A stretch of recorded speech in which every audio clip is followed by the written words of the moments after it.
Assalamualaikum warahmatullahi wabarakatuh. Selamat datang di kelas saya lagi, di kelas Bu Wenti Krisna, di channel Bu Wenti Krisna. Teman-teman, ini adalah kelas komunikasi bisnis dan kita sudah nyampe yang dinamanya bab kedua. Ya, bab kedua itu apa sih? Oh iya, ini kok nggak bisa ya? Baik, kita langsung aja. Bab kedua itu kita bahas apa sih? Yaitu membahas terkait dengan bahasa dan pesan dalam komunikasi bisnis. Ya, teman-teman, kalau kita perhatikan di buku ya, kalau kita perhatikan di buku ini, pentingnya bahasa dan pesan. Kita langsung aja ya. Bahasa itu apa sih, Bu? Kalian harus sudah punya yang namanya KBBI ya. Coba dilihat ceknya di KBBI. Bahasa adalah sistem lambang bunyi yang arbitrer yang digunakan oleh anggota suatu masyarakat untuk bekerja sama, berinteraksi, dan mengidentifikasikan diri. Percakapan atau perkataan yang baik, tingkah laku yang baik, dan sopan santun.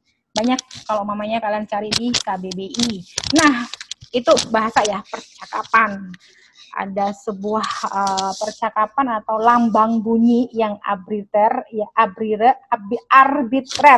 yang digunakan oleh anggota suatu masyarakat. Ini bahasa. Ada perbedaan bahasa tubuh, bahasa lisan, dan lain sebagainya. Kita bicara bahasa dalam komunikasi bisnis. Kenapa sih penting? Setiap pesan yang diproduksi selalu membutuhkan instrumen bahasa. Ya, kalau kita ingin menyampaikan sesuatu, pasti akan membutuhkan bahasa. Ya, lihat lagi di yang namanya di KBBI pengertiannya bahasa. Dan bahasa ini menjadi instrumen kita untuk bisa berkomunikasi dengan orang lain, baik dari daerah lain ataupun negara yang lainnya. Setiap pesan yang diproduksi selalu membutuhkan instrumen bahasa. Pakai buku ini ya, tetap ya. Setiap pesan yang diproduksi selalu membutuhkan instrumen bahasa. Bahasa atau dalam bahasa Inggris adalah language, sangat mempengaruhi efektivitas pesan. Contohnya, jika Anda bekerja di sebuah perusahaan ekspor impor dan pekerjaan Anda berurusan dengan berbagai perusahaan luar negeri, sementara Anda mengalami kendala dalam berbahasa asing, maka pesan yang ingin Anda sampaikan berpotensi menimbulkan kesalahpahaman. Bisa dibayangkan ya bagaimana dampaknya seandainya kesalahan bahasa terjadi dalam sebuah urusan pekerjaan yang sangat penting. Perusahaan mungkin saja akan menderita kerugian ya, perusahaan mungkin saja akan menderita kerugian yang besar hanya karena kesalahan bahasa yang kerap kali dipandang remeh. Makanya teman-teman, kalau umpamanya sekarang masih muda, jangan lupa banyak belajar bahasa. Meskipun itu bahasa daerah, kalian minimal harus belajar bahasa Jawa, bahasa Madura, bahasa Sunda ya. Kalau memang banyak bahasa itu akan mempermudah komunikasi kita ya. Itu tools kita, instrumen kita untuk bisa menyampaikan pesan yang akan kita sampaikan.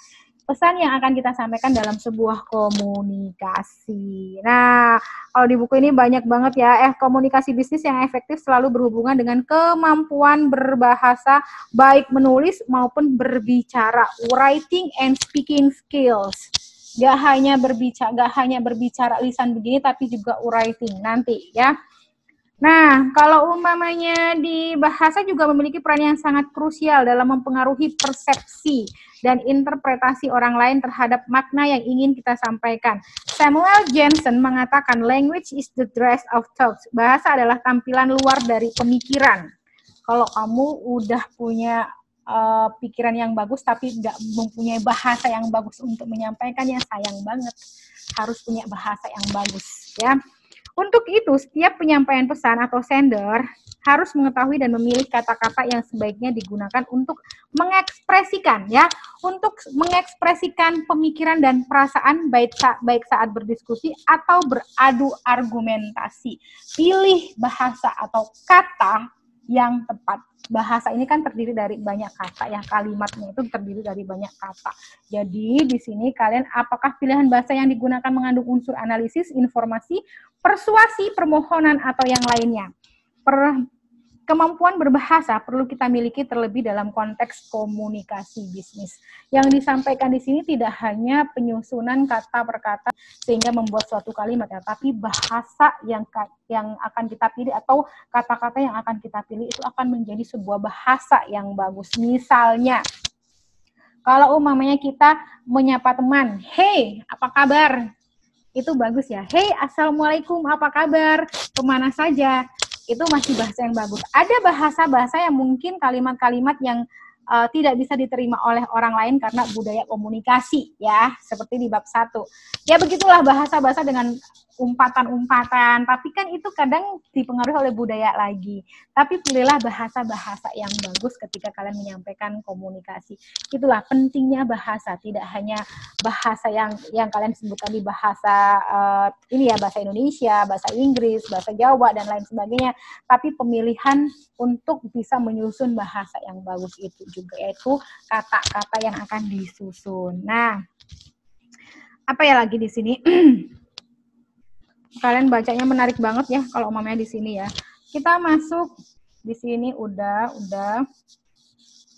Nah, nih, pesan dalam KBBI yaitu perintah atau nasihat, permintaan amanat yang disampaikan lewat orang lain. Perkataan nasihat yang terakhir.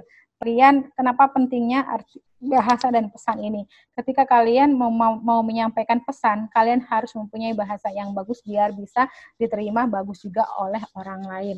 Nah, udah di sini kita masuk di sini. Bagian-bagian dalam pesan. Attention, ada attention statement. Di situ kita bisa lihat nama adalah attention statement, yaitu pertanyaan atensi, pernyataan atensi. Ada ketika kalian melakukan menyampaikan sesuatu, itu akan ada yang namanya statement attention atau attention statement.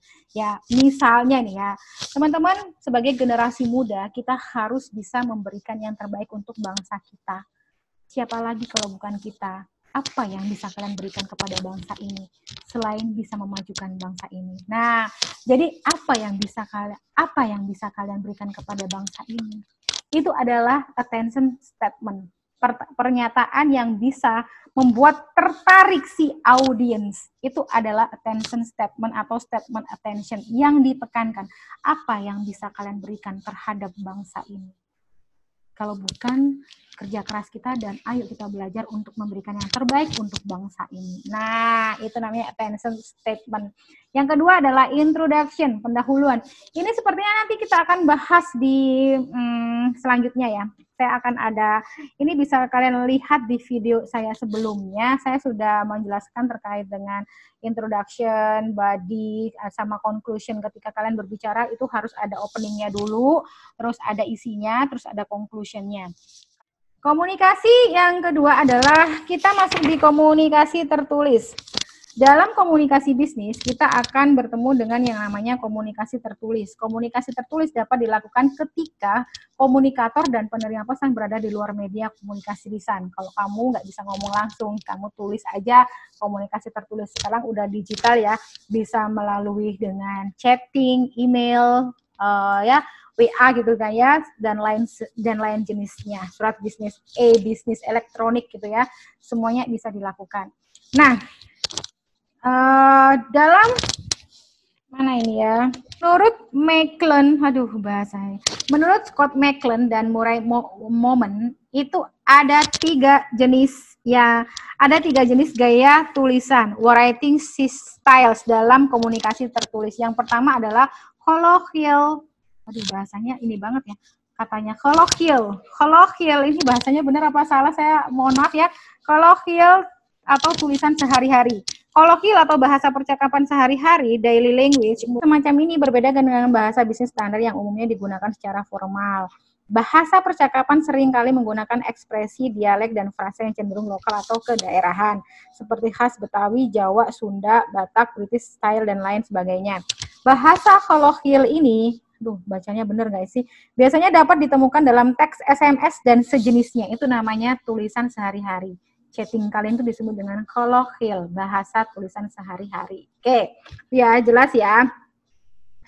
Gaya kolokvial dapat berguna dalam lebih efektif dalam beberapa konteks komunikasi bisnis seperti komunikasi marketing. Ada berbagai jenis produk yang memang perlu dipasarkan sesuai karakter dan target pasarnya. Sering lihat bahasa yang digunakan di ini nggak sih, billboard gitu ya.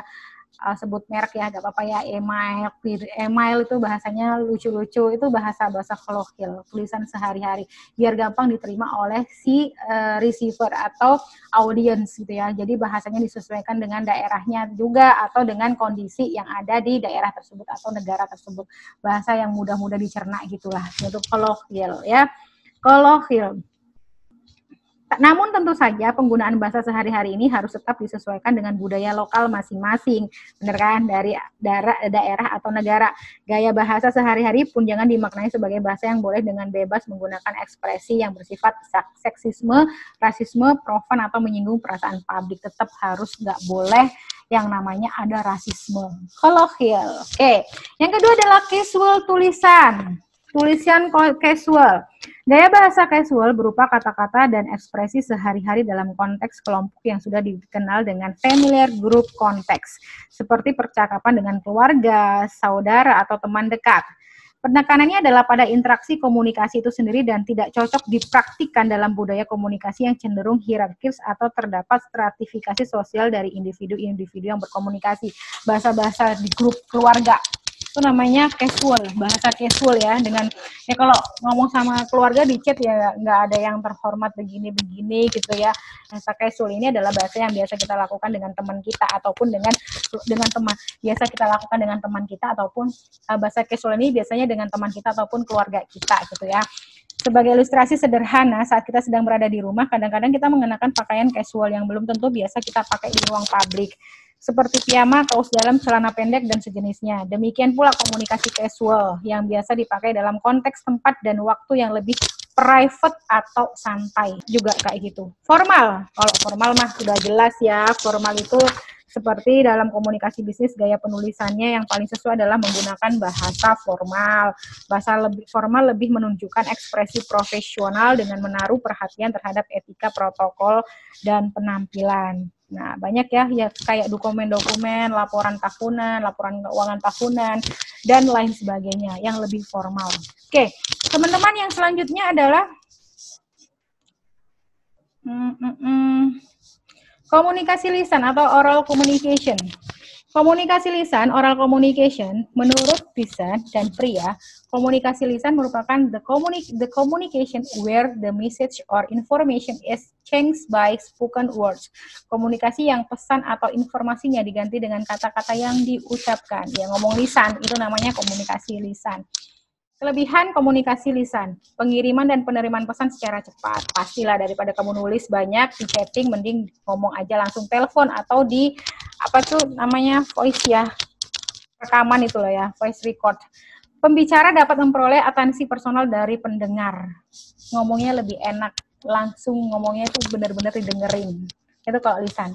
Dapat memudahkan dan menghemat waktu pastinya. Orang yang menerima komunikasi lisan dapat menggabungkan dengan ekspresi dan petunjuk nonverbal agar pesan bisa dipahami. Bisa ngomong dengan mata yang benar, kalau umpamanya kecewa ya kecewa, kalau umpamanya bahagia ya bahagia, itu bisa lebih dipahami. Kadang kan ada kesalahpahaman antara chatting dengan telepon gitu ya, ngomong langsung sama chatting. Itulah kelebihan komunikasi lisan. Orang yang menerima komunikasi lisan dapat menggabungkan dengan ekspresi dan petunjuk nonverbal agar pesan bisa dipahami. Nonverbal itu ini ya, gerak tubuh dan sejenisnya. Oke, selanjutnya kekurangan komunikasi lisan. Tidak ada bukti dokumenter tentang adanya komunikasi kecuali kalau umpamanya kita record. Pesan yang panjang tidak cocok dengan komunikasi lisan. Kalau umpamanya pesan yang panjang, jadi kalau umpamanya ngomong itu di lisan, kalau umpamanya dalam bentuk, kalau umpamanya laporan keuangan, iya kali ditulis lisan gitu ya, nggak cocok gitu ya. Kalau umpamanya kayak surat undang-undang, dasar semuanya dilisankan, ya nggak cocok juga. Itu kelemahannya. Ya iyalah, pasti akan ada sedikit kelemahan. Terus yang ketiga, kurang tepat untuk membicarakan masalah yang kontroversi. Kenapa, Bu? Kan harusnya ngomong lisan aja, Bu. Ya alangkah baiknya ditulis aja dan itu bisa dengan formal tulisannya. Ya, pesan lisan tidak memiliki validitas yang legal kecuali direkap atau direkam. Ya, yang seperti saya tadi bilang.